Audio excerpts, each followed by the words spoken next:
kaki Habib yang narkoba, yang maksiat, yang nakal, yang kotor dibandingkan kepala kiai yang pakai sorban masih lebih mulia telapak kaki Habib yang maksiat tersebut. Mungkin Anda pernah dengar statement yang ngawur yang menyatakan bahwa satu Habib yang bodoh itu lebih mulia atau lebih utama daripada 70 kiai yang alim.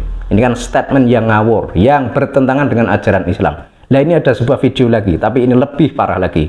Kita simak bersama videonya ya. Dan pada teman-teman sekalian, pada saudara-saudara sekalian, bagaimana menurut Anda semua? Mari kita simak. Maka dia akan dilemparkan ke dalam api neraka sebelum orang penyembah berhala masuk neraka. Ini ustadz ini dulu akan dilemparkan ke dalam api neraka. Di antaranya ustadz tak punya akhlak, ustadz yang kurang ajar kepada para habaib.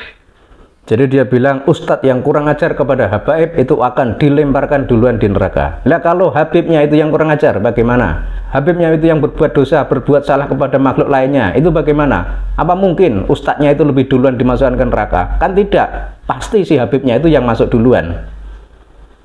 Telapak kaki Habib yang nakal, telapak kaki Habib yang narkoba, yang maksiat, yang nakal, yang kotor dibandingkan kepala kiai yang pakai sorban masih lebih mulia telapak kaki Habib yang maksiat tersebut.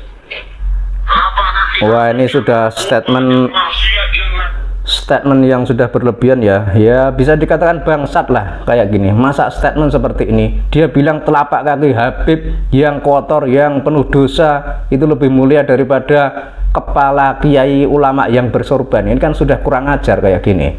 Masa Habib kok sampai diagung-agungkan seperti itu? Kalau kotor ya kotor, dosa ya dosa. Masa Habib kok dibeda-bedakan? Kita lanjut ya videonya ya. Yang maksiat, yang nakal, yang kotor dibandingkan kepala kiai yang pakai sorban masih lebih mulia telapak kaki Habib yang maksiat tersebut. Kecong kiai kak? Kacong, dapat kali bagi kiai. Bukan makai, tapi mata. Ya taek, kamu taek Kacong. Orang muliakan ente karena ente punya ilmu.